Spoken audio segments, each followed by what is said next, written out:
In this book, there are 13 different superpowers. What are superpowers? First is the idea of upstream work Yeah. versus downstream is broken down into three phases. Today, my guest is Atif Rafiq. Over an impressive 25-year career, he has left an indelible mark on Silicon Valley and the Fortune 500. He is the man behind the groundbreaking system for problem solving that has become a game changer in the industry.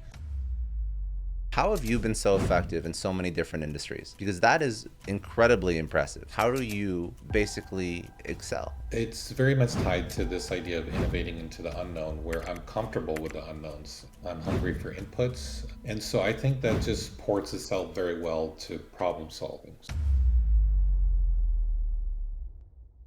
What does an effective, innovative, process oriented company look like? Welcome to Success Story. I'm your host, Scott Clary. Success Story is part of the HubSpot podcast network. Quick question before we get started. Did you ever play the game telephone as a kid? You start with one message, but as people share it, it gets more and more distorted. Sometimes work can feel that way, but the last thing you want for your business is to get a distorted message across your team. HubSpot helps you say goodbye to that chaos by helping you get all your teams on the same page. It's all in one. Your customer-facing teams will absolutely love it. You track leads, deals, support tickets, and everything in between, all from one spot. You need to know what your sales team is up to? Done. Want to see how your marketing campaigns are performing? You got it covered. HubSpot gives you and your teams all the vital customer info they need to create the best possible experience, no matter where they are. Save yourself the headache. See how powerful true connection can be. Give HubSpot a try. Your team and your customers will thank you later. Get started for free today at HubSpot.com. Today, my guest is Atif Rafiq. Over an impressive 25-year career, he has left an indelible mark on Silicon Valley and the Fortune 500. He is the man behind the groundbreaking system for problem solving that has become a game changer in the industry, propelling his career to incredible heights and granting him unprecedented success. As a digital pioneer, he has worked with some of the most innovative companies in the world, including Amazon, where his expertise in strategic thinking and creative solutions made waves. His keen sense of innovation led him to become the first ever chief digital officer in the history of the Fortune 500, making a significant impact at McDonald's, but he didn't stop there. His relentless pursuit of excellence took him to top positions at other notable companies such as Volvo and MGM Resorts, where he continued to revolutionize the way we approach problem solving in the digital age.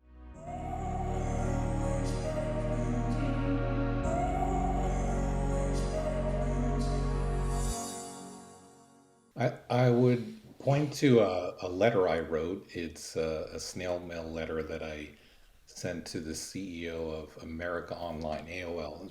Some in your audience may not remember how meaningful a company that was for the internet and getting the consumer internet going. But I was 23 years old. I was working at a bank in New York, and I wrote a letter. I mailed it. I put a postage stamp on it. I sent it to the CEO of the company, and I said, "Look, this internet thing sounds really meaningful, interesting. Is there anything I can do in your organization?" This was in 1996.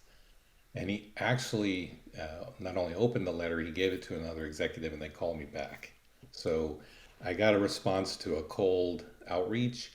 I started working at the company, and then I sort of got hooked on the internet and, digital businesses. And that's been the red thread in my career for about 25 years. So that is really the thing that set it off.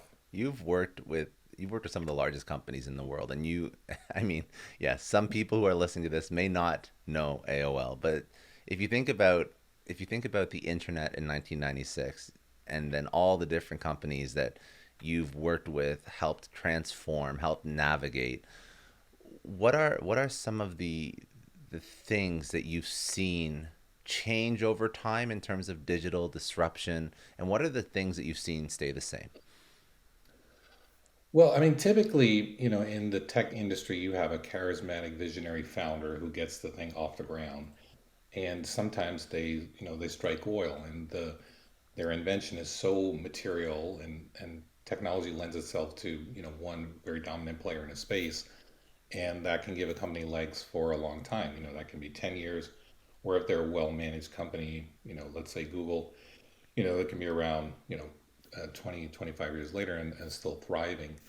But at some point, you get quote unquote professional managers into the mix, and then the companies that survive are those that actually have put some time in thinking around what is their system, if that makes sense. Hmm. So it's not just about, well, we're the badass, we own the space, we got a lot of profit, let's just hire the best people and let them do their thing.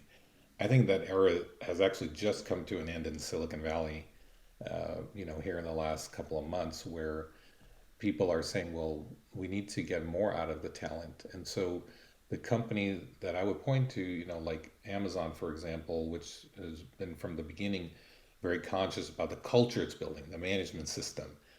So whatever space you look at, whether it's grocery, pharmaceutical, books, digital media, that you have a common sort of way of tackling this new space.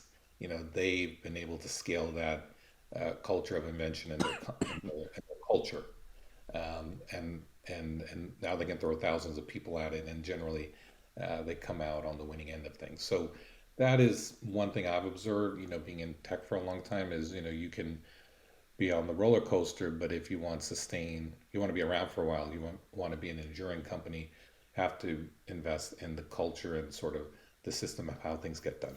So you feel that there have been examples, and we don't have to. We can name names or not name names. It's up to you. But you feel that, and I am fully in agreement. There have been Well, companies that have perhaps not focused on the long term because things were so good and money was so cheap and companies grew that weren't even profitable, let alone scalable. Well, in the previous era, I spent some time at Yahoo, and I almost wrote a book about Yahoo because, quite frankly, it was so dysfunctional, um, and it was a bit frustrating. And really, the backstory there is, again, two founders. They really came up with a great invention, but there wasn't enough time spent on how are things going to get done in this organization? Are we an engineering-led culture? Are we a Mhm. product-led culture? Are we a sales-led culture? Different technology companies have these different emphasis. Um, and as a result, it was a lot of sort of chaos, if you will. But putting aside, Yahoo and the turmoil that they went through in the previous decade, it can be something where you're successful and you scale and you continue to have a culture of invention that's very effective. And I point to Amazon just because the founder doesn't have to be in the room for them to kind of solve problems in a similar way. And the book I've just written, Decision Sprint, is trying to offer that, if you will, Mhm. to companies of all kinds, but certainly younger companies, maybe they're hitting uh, a growth wave, and they want to be conscious of, well, okay, we're not going to be in the room for every big decision. How do we begin to teach our organization the best way to think about problem solving so that whatever we work on, we can be effective at it. And decision sprint, that is more or less the playbook for when you are a disruptive, fast moving company. That's the playbook for building systems and processes that will eventually allow you to become the next Amazon. To not that's more or less what this book is meant to accomplish, correct? Well, yeah, it's very focused on saying that, look, I cannot introduce the big invention. Maybe that's up to the entrepreneur. But if that person or team or organization wants to build something that's sustained and that is enduring, right, and continue to innovate at a rapid clip, then they need to think about, what was the system that they're going to put in place. So decision sprint specifically is about helping teams make the leap from a promising idea to action. And the hardest part of that is always wrestling with the unknowns. Mm-hmm. And the unknowns and making them actionable is something which can be done, but it's really not something that's been elaborated on in sort of other business schools or sort of in your management kind of books, that kind of thing. But unknowns are really the heart of everything once you have a good idea, because in the beginning you always have a lot more questions than answers. And how do you begin to flip the script where you begin to have more confidence in your answers than your questions, more confidence in the answers, so that you can really drive decision making in the organization. If you don't do that well, once the company reaches a certain scale and it's cross functional and you have teams with, different corners of the organization involved in the innovation, you can get a lot of symptoms around, misalignment Hmm. and bureaucracy and fits and starts in projects. And of course, we don't want that. I want to really lay this out clearly and almost start with the end in mind, and then we can reverse engineer some of the steps that you outline in the book and the process and through your career as well and your experience. But I want to start with the end in mind, and you mentioned Amazon, which is a great, but everyone's like, okay, great, Amazon, that's fine. But what does that mean for me? So what are the KPIs? What is an effective, uh, not digital transformation? It could be digital transformation. What is an effective, I guess, innovative, process oriented company look like? What are the KPIs that are like, we've done this properly, we've set ourselves up, we are sustainable, we can maintain for the future, we've sort of checked all the boxes? What is that end result? It's basically that, you have non-decision decisions. That's what I refer to these at because I've had these happy cases happen where, um, you know, it's really clear to everyone in the room, even though they might be sitting in a different corner of the company or a different function of the company, what is the path forward? And we're really just thinking to ourselves, how quickly can we move on to execution? Now, that is much easier said than done. And a lot of people in the audience will say, wow, I wish my organization worked like that because we spend weeks and months trying to convince each other to go down this fork in the road versus this other option, so to speak. The way to make it go well is to really spend the time upstream. And that's something I put emphasis on in my book. And upstream is a body of work that people will recognize. They spend weeks and months on it, sort of wrestling with the unknowns, raising the right questions, trying to get to the bottom of those questions. After they do the fact finding, trying to draw the right conclusions from their kind of their deep Mm-hmm. diving, and then putting recommendations together to get people who make decisions in a position to say, okay, that makes sense. Let's move forward. This is something you can have a methodology around. It's not something you need to leave to chance or personalities. If you leave it to chance or personalities, your hit rate will go down in terms of the quality of being able to drive good ideas into action. And that's really why I put methodology as an emphasis in terms of what will separate, the next wave of companies from the rest of the pack. It's not just their core invention, Mm-hmm. search or e-commerce or something in social. It's actually the way the how the collaboration works and the company to problem solve and tackle new ideas. Let's chat about something that's a game changer for business: NordLocker. Now, we all know that data is a big deal, but keeping it safe, that's a bigger deal. Malicious intent, hackers, unauthorized surveillance, you name it, it's scary as hell. But NordLocker has got your back. They are a super secure cloud storage platform made for businesses by the same folks that gave us NordVPN.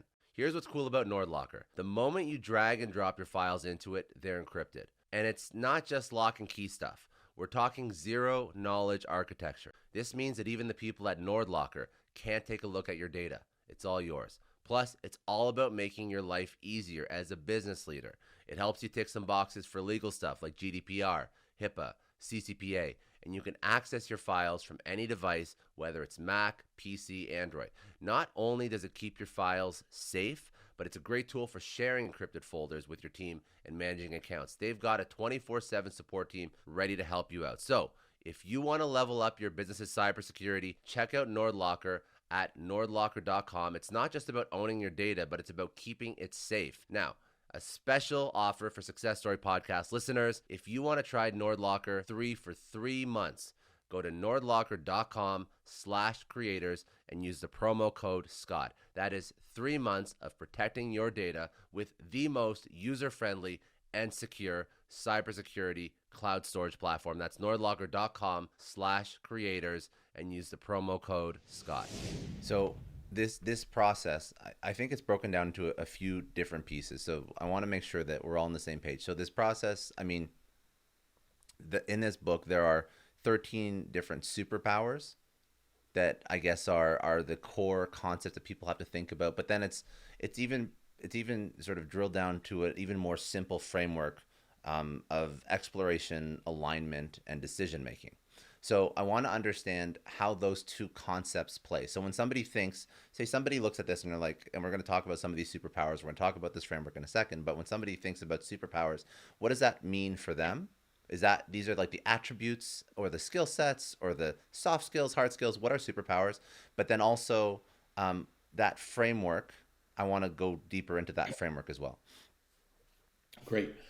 So high level concepts are basically first is the idea of upstream work Yeah. versus downstream. Downstream, everybody understands. Yeah. That's where we have the decision point, we have the decisions, and it's like, let's go. Let's make a project plan and let's execute. But I think we can all relate to the fact that we spend weeks and months trying to get to the decision point and getting our organization to say yes. And so this upstream part, is broken down into three phases: exploration, alignment, and decision making. So let's take them one by one. Okay. So exploration is a concerted effort to surface the really important considerations, especially the unknowns, and get to the bottom of them. And you do this by starting with questions. Questions are very democratic. They're very inclusive. You can get four people from a company that have different roles, different jobs, and you put an idea in the center of the table, and the first thing that comes up will be all kinds of really interesting questions. To me, that's gold. That's not skepticism, and that is actually high quality input to say, what are the unknowns around this? What seems to be a promising idea? You want to do a good job of creating space for that, and you want to collect those questions before you race ahead to anything else, like having a judgment or an opinion, or trying to align on what to actually do. So exploration creates space for getting all the right questions on the table and trying to get to the bottom of them. That's phase one. The second phase is using the exploration to draw conclusions. If you're standing on high quality information and you said, okay, there was a bunch of things that we had questions around, here's the sort of the discovery that we did, and now we're in a position to say, well, what conclusions would we draw from this? What makes sense? Then you look at those conclusions and you try and bring people together to say, do we have alignment? And generally you'll find that people say, well, based on this fact base, these are some conclusions that we draw. And usually that's pretty layered. It's not just, oh, this is a good idea or a bad idea. It's many things. It's, we should do this idea, but we should also keep in mind X and Y. And so people, it's really important to spend time saying, okay, what do you see in your eyes, and do we see the same thing? Once you're complete with that, that's when you're ready to drive action. And you say, well, based on these conclusions, what actions do we need to commit to? And that's where you usually are parting with dollars and resources. You're walking through one-way doors sometimes, right? You're saying no to two other ideas and yes to this one. That is the time for action. So in the book, I break this down further into 13 workflows where you could, sort of set these up in your teamwork and basically create a path from, promising idea to the decision point. And hopefully that improves the company's ability to say yes to the right things and no to the things that deserve a no. So ultimately, at its core, not to oversimplify the complexity, but at its core, for people that are just wrapping their mind around this concept, it's a decision-making process with a built-in feedback loop, and that can be executed. So my question is that correct? Is that like a good summary of it? Is that oversimplifying significantly? If it is, I apologize, because some people have not gone into this level of depth when it comes to decision making yet. And I mean, you're talking to a range of individuals, and some people are just starting to make these big decisions for their business. They're trying to figure out, okay, at what point do I start incorporating this? Is this something that I work with a small vendor? This is something I should incorporate. I should put put an exploration phase out to the business, to my co-founders, should talk to them, or is this very specific, useful for very certain larger decisions that move the business forward? It definitely applies to companies of all kinds, although, you know, um, if you're on the smaller end, 5 people or 10 people, probably some of this can be done, very informally Correct. Yeah. through conversation. But once you start to get, if you will, functions in a company, that's or any sense that there are any silos, then you need something. Otherwise, you're leaving it to chance of personality. The a good way to summarize this is basically it's a method which promotes exploration, it promotes starting with questions and Yeah. suspending judgment on what to do. Because the human mind, as you know, there have been some neuroscientists who've written about, and I talk about this in my early chapter around the way the brain works. There's system one and system two, and system one is for very quick decision making. You're in the forest and the tiger's there. Do you defend yourself or run? Kind of thing. And there's system two, which is much more about thinking twice about something, um, which allows you to see a little bit more of the picture. And the kinds of work we do in companies, especially around innovation, is much more system two oriented, that part of the brain, where you need to think twice about it and question it in order to see more of the inputs.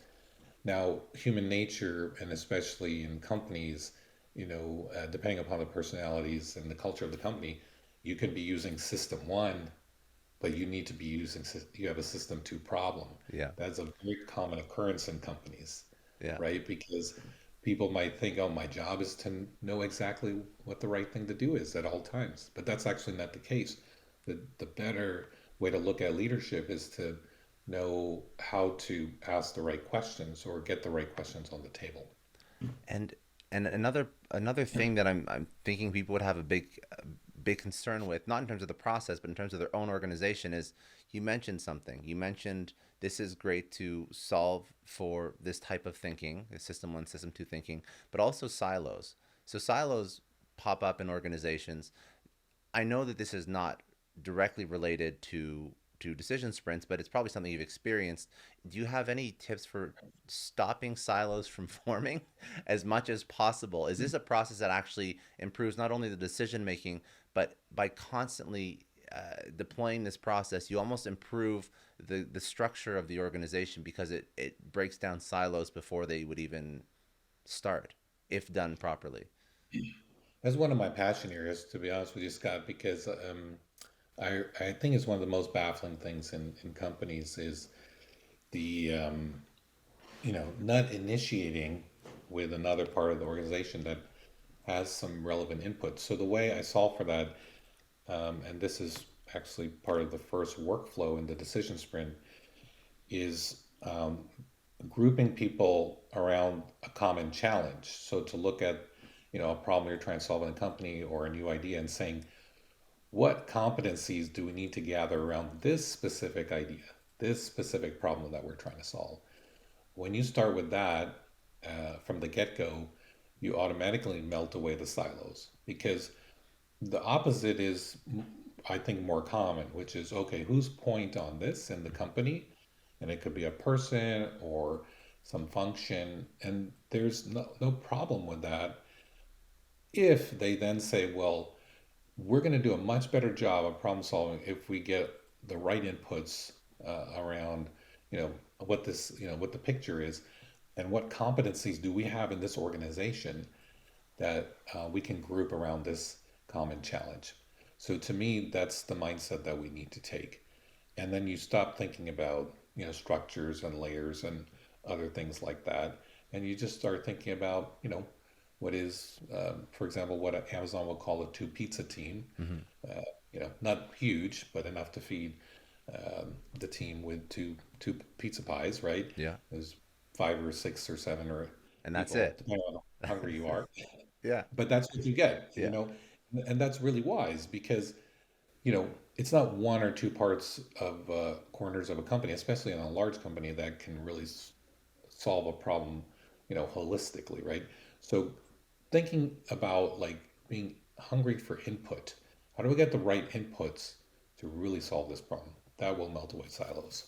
And another point on that, because inputs are very important, but the larger the, even in small organizations, but the larger the organization, you're going to have endless amounts of questions that can be put through this process.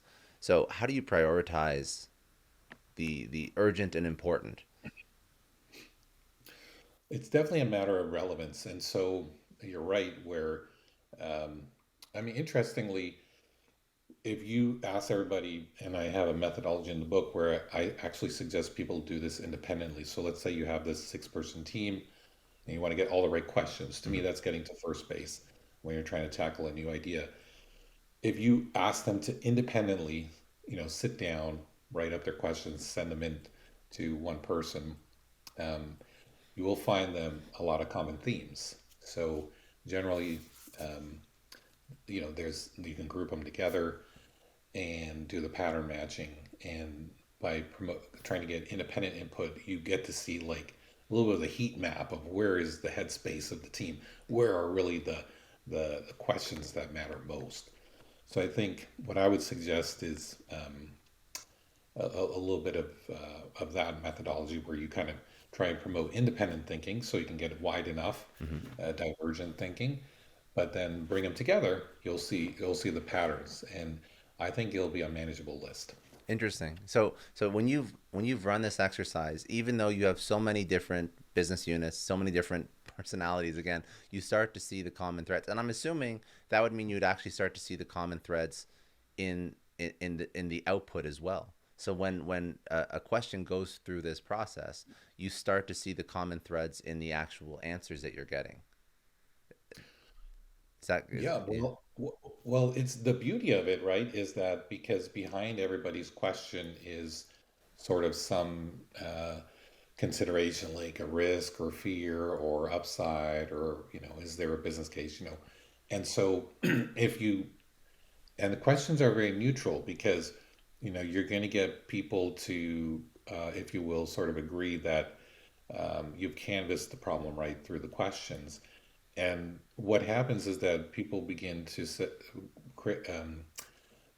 develop a lot of trust Hmm. in the problem solving effort because they say, well, I'm good. If we do a good job of this set of questions, I'm pretty confident that we'll be drawing the right conclusions and therefore executing the right decision.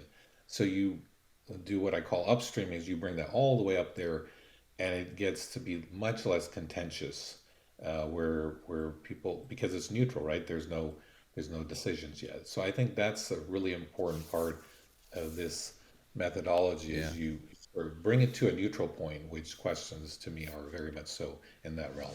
Okay, so if you're like me, the last time you cared about learning another language and took it seriously was in some class in high school, and there's no way you remember anything about that language. For me, it was French. For a lot of people here, it was probably Spanish. But listen, there is a solution if you're going on a trip or if whatever reason you just want to dive into a new language, you want to culture yourself a little bit, you have to check out Babbel. They have over 10 million subscribers, all learning new languages. And unlike school, especially high school, Babbel is fun and easy. It is the perfect tool for a dream vacation or just filling time learning something that could be for a job, a spouse, whatever it is. Lessons are 15-minute long. They're centered around real life situations like travel or business, and they're designed not by AI, they're designed by 100 language experts, people that know the language inside and out. AI is great, but it's not perfect. So they offer 14 languages and they help improve pronunciation with speech recognition technology. Plus, Babbel's resources extend to podcasts, games, live classes. They gamify language learning. And if you're not satisfied, they offer a 20-day money back guarantee. Now, they've set up a special offer for all Success Story podcast listeners. You get 6 months of learning for the price of 3. That's right. So if you buy a 3-month Babbel subscription, they'll give you an extra 3 months absolutely free. What you got to do is you got to head over to babbel.com and use the promo code success story. That is babbel.com, code success story. Trust me, it's way more fun than high school French class. It's interesting. You would have assumed because I see the brands you worked with, like to you didn't really you didn't drop names, so I'll drop names for you because you worked with. I mean, you have case studies from McDonald's, Hyatt, MGM, Volvo, H&R Block, Peacock, like some of the largest companies in the world that are referenced in this book, and you would assume that they have a smart decision making process and a smart way to solve for this. But what you're saying is a lot of these large organizations, not the ones referenced because these are probably the positive case studies, but there are examples of companies that are not operating efficiently, that do not make decisions with this level of detail and scrutiny. Um, and I think it's wild to me that you can grow to the size that you can grow, but like you referenced before, maybe the time of growing without smart decision making is come to an end. So when you look at some of these companies, I mean, you have all these different case studies. That's, can you tell over a story or a case study that makes it very tactical, like the input, the output, a company going through this process, what the end result was to really frame it? Because it sounds amazing in theory, but then you see somebody like McDonald's using it, you're like, yeah, definitely. Like I'll adopt the strategy that McDonald's is using. It seems to be working for them. So Well, there are many examples, but I'll use one where I was part of the company, excuse me, but that's not necessarily part of the initiative. And I think that's useful because, well, it works for anything, not just, things that I was personally responsible for. So in this example, we think about Volvo cars, and, people think of Volvo in really two ways. One is, of course, a 90-year heritage of safety, but also sustainability is a very big pillar for the company, and they're taking it very serious with everything in the product. So one idea the company has evaluated is the idea of vegan leather. And for those who are not familiar, there's a lot of emissions that come from cows. So if you depend on less on cows for leather and you use vegan materials, you could be, contributing to reducing emissions. Um, you know, so that's really interesting for the company. Now, it's one thing to have a meeting and say, "Wow, what about vegan leather?" and everyone get excited. It's another thing to look into the reality of that. And in order to look at the reality, you have questions around the feasibility, right? Because you want to know if you can get enough materials to meet your volumes. Because Volvo's not a small company, right? There are a lot of Volvos sold across the world every year. So can you get enough material supply? Um, Traceability, right? I mean, there's no sense in saying you're doing something good for the world or the environment if you can't verify that it's yeah, actually sustainable materials, right? There's cost factors. I mean, is there, enough of these type of, they're essentially plant-based materials available, and what does that mean in terms of cost? And can that cost be, are people willing to pay a premium for it, or do they look at kind of old-fashioned leather as sort of the premium thing, right? So you need to think through, the business aspects of these. So there are questions of all kinds here, not the least of which is the customer, right? And customer preferences, and is this something that's a niche thing, and you're a cool millennial and you're going to bite on it, or is this for the entire demographic that is interested in Volvo? So very multifaceted problems with a lot of questions in the beginning. hmm And as you begin to get the right questions on the table, kind of group them by subject matter, you make these unknowns actionable, and that's really what I'm offering here. With the methodology is you get the right question list, you make it actionable, you develop, for example, FAQs, which is, could be a 3-page document with the right questions and answers. Um, and then you have, a meeting where you say, well, based on this, the working team develops some recommendations, and they create, that connection between their exploration and the recommendations that they make. Well, now they're ready to meet with maybe the sponsors of this initiative, and put the high quality information on the table to say, okay, the right answer is X. For example, um, let's take our newest. Uh, People will love it. It's very interesting. let's take our newest car line, the sleekest looking car for the right demographic, and let's introduce it and premiere it in this Yeah. vehicle line and get some experience with it. So that's an example of how you can go from a promising idea, begin to tackle and the harder questions here, by surfacing the unknowns Hmm. and get, recommendations on the table for people to decide on. I love that. And another thing that I wanted to go into. So we've alluded to these 13 items that are very useful to facilitate this process. And you'll go check them in the book, but we've sort of covered some of them already. We have to cover them when we go through this process. But are there some that are some of these attributes? I don't know what you want to call them. I call them superpowers, call them attributes, call them whatever you'd like.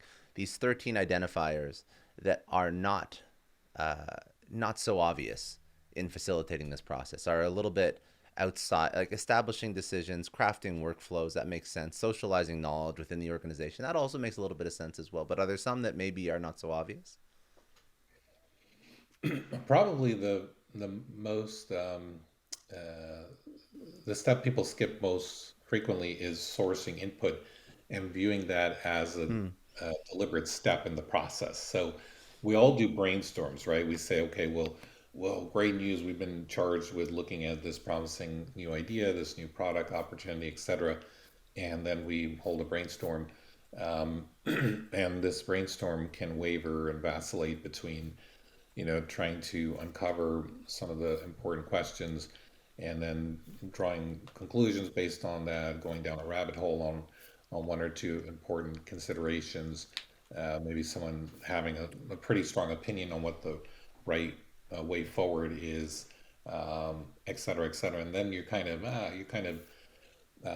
have a middling outcome of this brainstorm where you're like, okay, we kind of pushed the ball a little bit, but we're not really clear on where we actually stand in terms of tackling this. So, making um, the sourcing process, I've really rarely seen companies that say, where are you at with this idea? Well, we are currently sourcing input. Well, what in the world does that mean? That means, you know, we wrote down the problem statement. We said these are the four or five main competencies, or like, parts of the company that need to be involved in, problem solving here. So that's on the team formation side. And we're sourcing input. We're getting people to ideally independently say these are the unknowns, and we're making a list of those. And that's all we're doing. It's going to take us 4 days or 5 days. But after 4 or 5 days, we're going to have a really good question list organized by subject matter. We're going to share it with our sponsor or someone senior and say, any blind spots? Anything we're missing? Because we're going to spend the next couple of weeks trying to get to the bottom of this. And that in and of itself is really not just good hygiene in executing or going about an initiative, but the fruits of it show up all the way through. Um, and they help you avoid surprises. Is there and I want to actually ask about a little bit of digital disruption, because it was interesting, like when when your agent reached out, uh, I think there was actually a note about incorporating chat GPT and AI into some of the stuff that you speak about. And I thought that was fascinating because um, this it seems like a process improvement, and this can be great for companies, but there is a digital disruption. There is the mindset of if if you're improving process and SOPs within an organization, there's other things that can be added on and other things that your company should be looking at as just like a forward looking company. It seems like a company that focuses on process improvement at this degree is also looking at other things they can incorporate and include to literally make their company better. So you work with a ton of companies. I mean, you've worked with companies that have innovated and disrupted, and have sort of stayed ahead, even though they're older organizations. And I wanna talk about that a little bit, but I don't want to move off. I don't want to move off like the book and the content and that just yet. So I would say, is there anything that I didn't ask about? Any like any questions, any main points? And I'll get, don't worry about like the the links and everything, that'll all go in the show notes. But is there anything that like you wanted to bring out that would be really useful from the book that I didn't ask you about that would help somebody that's building a business right now? Well, it's hard for me not to bite on the AI piece because the last couple of Yeah. chapters of this sprint are on that. So if you don't mind, I'll Oh, that's how. just Okay, so explain to me how. Okay, so I don't understand how it incorporates. Okay, so explain to me how it incorporates. So how does the last few chapters of a process sprint incorporate AI? I didn't realize that was included in this. Okay. well, a question answer system is really very complementary to ChatGPT. So let's Yeah. take an example. Um, let's imagine a scenario where you're a CEO of a company. You ask somebody or a group of people to go look into a new idea. Let's make it up, a loyalty program. 2 weeks later, you had a meeting. They came back. They put a document on the table or a PowerPoint. However they're going to handle it. And then in the middle, the CEO also was doing an AI-based chat and kind of got leveled up on loyalty programs, right? Um, Now you're in the meeting, you're responsible for this idea, and it wouldn't be ideal, it wouldn't build trust if the AI reveals important factors, considerations, or questions that the team had not integrated into their work, right? And this is the world we live in because the the AI has 4 billion web pages Hmm. with all the existing human knowledge that's public around loyalty programs available, and it can parse it and synthesize it and put it back in natural language. And so you're going to have a situation, it will happen if it hasn't happened already, where the CEO will say, "Well, I asked ChatGPT and it thought we should also be thinking about X. How did you think about that in your proposal?" And as a team, you don't want to be in that position. So, my concept here is we need to avoid weaponizing AI against employees, and we need to have AI enable employees. So, a better outcome here, or way for this, script to unfold, is for the team itself to have use ChatGPT to, if you will, uh, do that deeper research and identify these important matters and considerations that are part of figuring out, the pros and cons of doing a loyalty program, right? Now, the way that relates to decision sprint is, well, decision sprint is based on natural language, questions and answers, right? So you can definitely, for example, take the answer you develop in a decision sprint and see if ChatGPT gives you something different.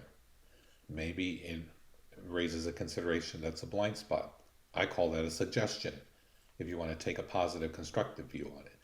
So you use ChatGPT to make suggestions to improve the quality of your work, let's say questions and answers. Hmm. Then you're on higher ground. I call this bar raising.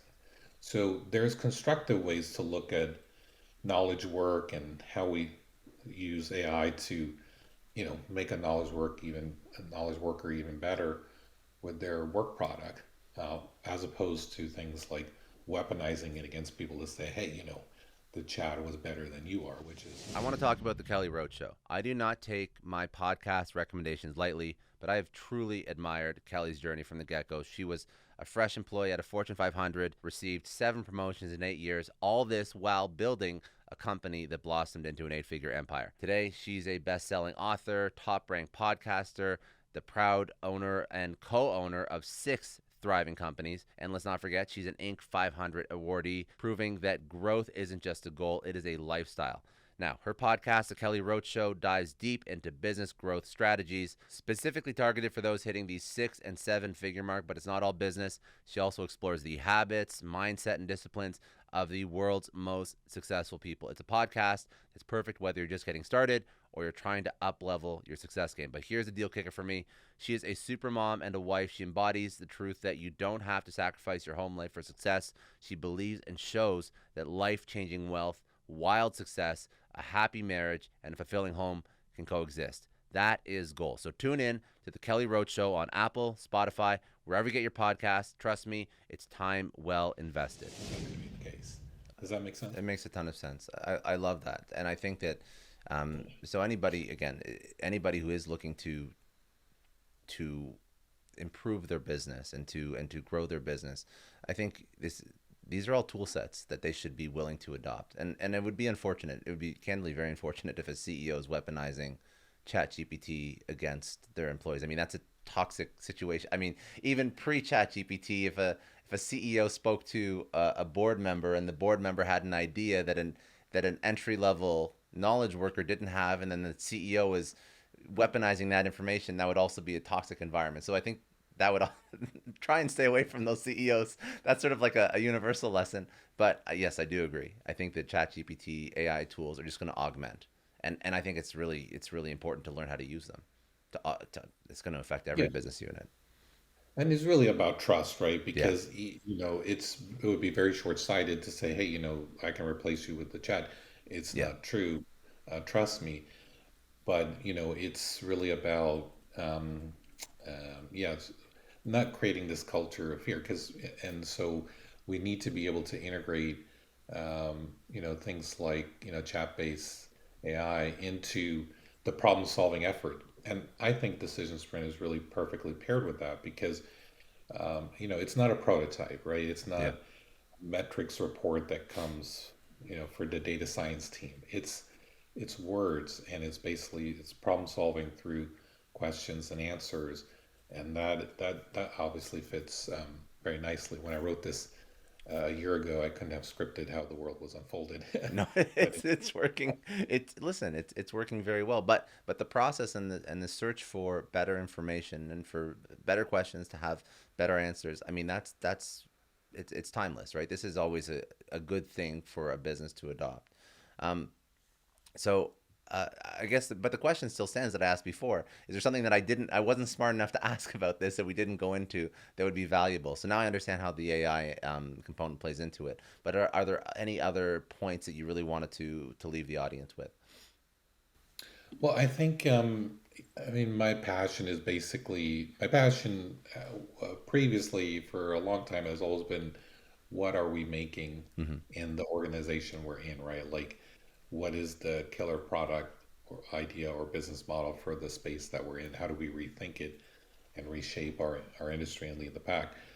And along the way, I realized this eureka moment where it's actually the machine inside the company, Yeah. the how things, how we collaborate, how we problem solve, how we innovate, that is a thing in and of itself. So there's the what and the how. I've been in resorts and burgers and cars and books, and so you can always think about, well, what's the next iteration of that? At the same time, whatever the space or industry, how the machine works internally to really get the collective intelligence out of the organization. That is sort of my passion here, and I'm sort of advising leaders to spend just as much time on the how the machine works versus the what. And just like more on a, this is just an off the cuff personal question. How have you been so effective in so many different industries? Because that is incredibly impressive. So when you go from industry to industry to industry, just as a professional, I'm just curious, how do you basically excel in all these different industries without the experience? Well, I think it's very much tied to this idea of innovating into the unknown, where I'm comfortable with the unknowns. I have Hmm. a question of personality, and always suspend judgment, even if I'm very experienced and I may even know the answer, but I'm hungry for inputs. And so I think that just ports itself very well to problem solving. So, if a company is sort of not very ambitious and they want to grow 3-4% a year and do the same old thing and take out some costs, that's probably not a good fit for me. But if they need to ignite some growth, figure out how, to create some more engines, get those off the ground, have them scale, really become kind of a platform for the next decade or two, that's new territory, and that's sort of where I excel. So I'm a little bit advantage by, Yeah. I was gonna say, get, getting good at that, to be honest with you, through repetition, over time. well, it sounds like the mindset that you take when you enter a new org is very similar to this decision sprint. Like it's almost like this plays at a company level, but it's almost like it can play out at a very personal level when you're trying to upskill and yourself in a new uncomfortable environment. That's the way I see it. Yeah. Well, for sure. Yeah. For example, I have a newsletter called Rewire Yeah. on LinkedIn, and the tagline is method and meditation. Yeah. And maybe people don't understand where I'm coming from there, but method, everybody understands, some SOP, some process you want to improve, workflow. Okay, that's all great business jargon. But meditation is what you're talking about, Scott, which is mindset. So if you come in, you say, you know, I am just sort of here to help us put the puzzle together. Hmm. Tell me what the pieces are. What piece do you see and what piece do you see? It doesn't mean I don't see pieces as well, but if I create that sort of environment and that space for all the right inputs to just flood in, right? And then we're comfortable spending time saying, how do we solve this puzzle? We're just going to do a much better job. And that's a different view on leadership than maybe people are used to. I have a story in my book around coming to McDonald's where being in a senior position, people may expect me to tell them what to do or have the answer or share the answer from the beginning, but it's not the way I operate. Uh, it's not the mode in which I work. Even if I have a strong inclination, I need to make sure we get enough input because that's why we have the people, right? Yeah. And then we can kind of steer it. And by the way, when you see where people are coming from, then they're also more invested, they're more bought in. It clicks in their head. It's much more powerful. You don't have to be in the room then every time. It'll kind of cascade in a better way. I love that. Okay, if people want to connect with you, if they want to go get the book, where are they going to go? Where do you want to send them? Well, I have a newsletter called Rewire on LinkedIn, and it's one of LinkedIn's most popular newsletters, so you can subscribe to that. Um, my book is available on my website, decisionsprint.com, and you can get a free preview, or you can buy the book, and or you can be in touch. So Perfect. those are the best ways to be in touch. Amazing. Okay, and I ask this question of everyone before we close it out. You've had an incredible career, written a book, worked with multiple brand, household name companies. At this point in your career, what does success mean to you? Success means scaling impact. So, I mean, I get a lot of gratification if, your sort of your average sort of project manager in the company says, wow, this made the workplace better. I also like to say that as we made work suck less, you know, it's like the workplace to me, because the workplace can be, very frustrating, right? In navigating the things that the companies say they want to do and then getting them to the finish line. It's just more complex than it needs to be. So part of my motivation providing this method is to reduce frustration, make it more sort of flow state, if you will. Hmm. Flow state for more teams and more companies, that to me creates a lot of personal satisfaction.